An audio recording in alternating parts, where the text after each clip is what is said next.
Energéticos baratos. Vamos a bajar el precio de las gasolinas, del diésel, del gas y de la luz. Porque vamos a limpiar de corrupción Pemex, la Comisión Federal de Electricidad. Van a ser empresas eficientes. Vamos a integrar todo el sector energético. Se va a utilizar el sector energético como palanca del desarrollo. Vamos a construir 5 grandes refinerías para dejar de comprar las gasolinas en el extranjero. Nos cuesta mucho las gasolinas, el precio de las gasolinas en México, porque se compra la gasolina afuera, porque desde hace 30 años no se construye una nueva refinería en el país. Nada más de flete. Tenemos que pagar de 2 a 3 pesos por litro, en el caso de la gasolina. Producir aquí la gasolina nos ahorraría el flete, ya, 2, 3 pesos por litro. Entonces, gas, gasolina, energía eléctrica, que eso es otro asunto.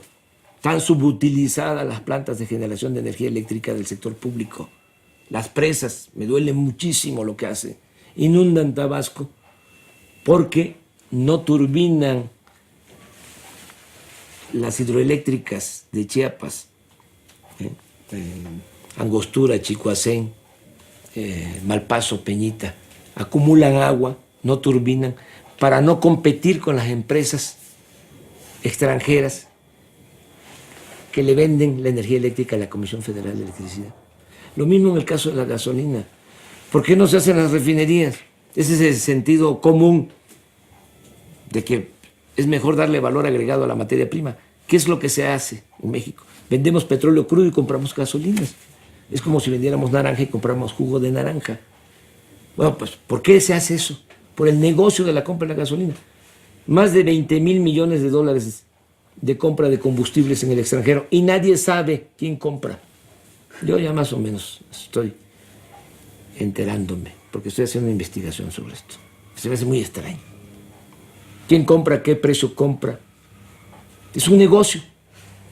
Entonces, pues se van a terminar estos negocios. Vamos a poner por delante el interés de los mexicanos, el interés de los consumidores, en este caso, el interés de los empresarios.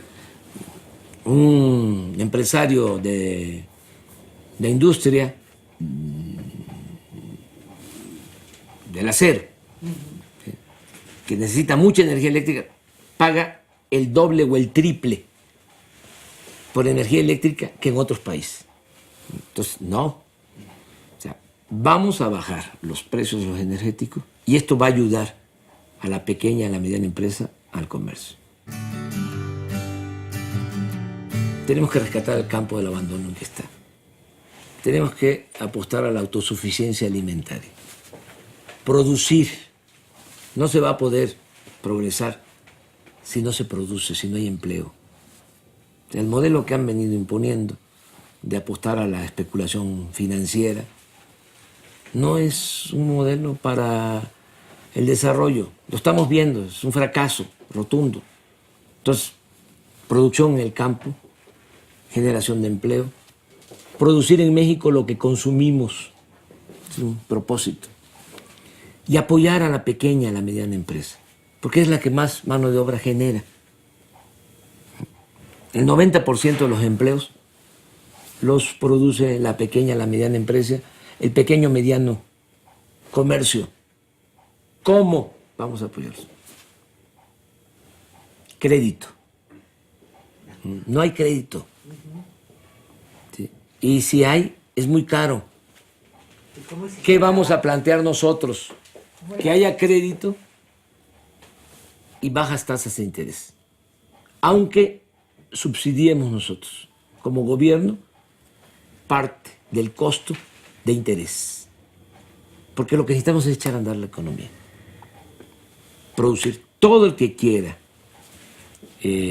tener un crédito, que desee un crédito, para el comercio, para la empresa, para el campo,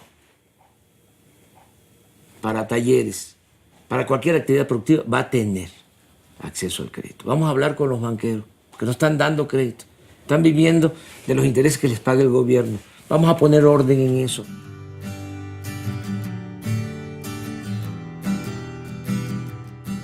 Vamos a simplificar todo lo fiscal. No van a aumentar los impuestos. no vamos a exprimir a la pequeña y la mediana empresa. Va a haber apoyos. ¿Por qué no va a ser necesario aumentar impuestos o crear impuestos nuevos para afectar a la pequeña y la mediana empresa, a los ciudadanos en general? Porque vamos a terminar con los privilegios fiscales. O sea, es cosa de poner orden arriba. O sea, los que tienen más ingresos no pagan. Se viola la Constitución. Entonces tampoco va a ser así de manera abusiva, ¿no? Los vamos a convencer.